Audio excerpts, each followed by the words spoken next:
काशी नरेश को ललकार कर वे कन्याओं को लेकर चल पड़े। भीष्म की इस बात से चिढ़कर सभी राजा ताल ठोकते होठ चबाते उन पर टूट पड़े। बड़ा रोमांचकारी युद्ध हुआ। सबने भीष्म पर एक साथ ही 10,000 बाण चलाए, परंतु उन्होंने अकेले ही सबको काट डाला।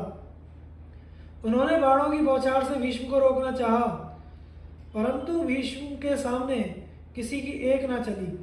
वह भयंकर युद्ध देवासुर संग्राम जैसा था।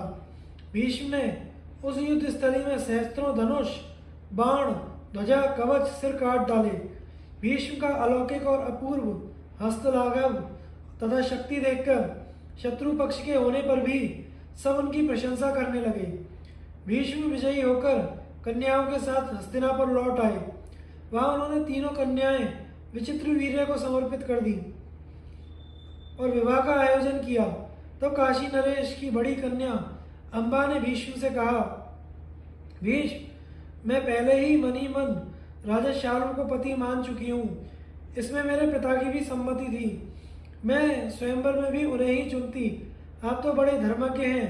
मेरी यह बात जानकर अब धर्मानुसार आचरण करें।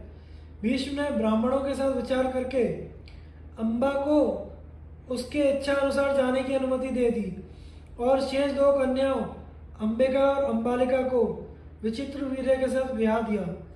विवाह के बाद विचित्रवीर्य यौवन के उन्माद में उन्मत्त होकर कामासक्त हो गया। उसकी दोनों पत्नियां भी प्रेम से सेवा करने लगी। 7 वर्ष तक विषय सेवन करते रहने के कारण भरी जवानी में विचित्रवीर्य को क्षय हो गया। बहुत चिकित्सा कराने पर भी वह चल बसा। इससे धर्मात्मा भीष्म के मन पर बड़ी ठेस लगी, परंतु उन्होंने धीरज धरकर ब्राह्मणों की सलाह से विचित्रवीर्य की उत्तर क्रिया संपन्न की। कुछ दिनों के बाद वंश रक्षा के विचार से सत्यवती ने भीष्म को बुलाकर कहा, बेटा भीष्म, अब धर्मपरायण पिता के पिंडदान, स्वयश और वंश रक्षा का भार तुम पर ही है। मैं तुम पर पूरा विश्वास करके एक काम में नियुक्त करती हूँ। तुम उसे पूरा करो। देखो, तुम्हारा भाई विचित्रवीर्य इस लोक में कोई संतान छोड़े बिना ही परलोकवासी हो गया है। तुम काशी नरेश की पुत्री कामिनी कन्याओं द्वारा संतान उत्पन्न करके वंश की रक्षा करो। मेरी आज्ञा मानकर तुम्हें यह काम करना चाहिए। तुम स्वयं राज सिंहासन पर बैठो और प्रजा का पालन करो। केवल माता सत्यवती ही नहीं, सभी सगे संबंधियों ने भी ऐसी बातें की। उस समय देवव्रत भीष्म ने कहा, माता, आपकी बात ठीक है,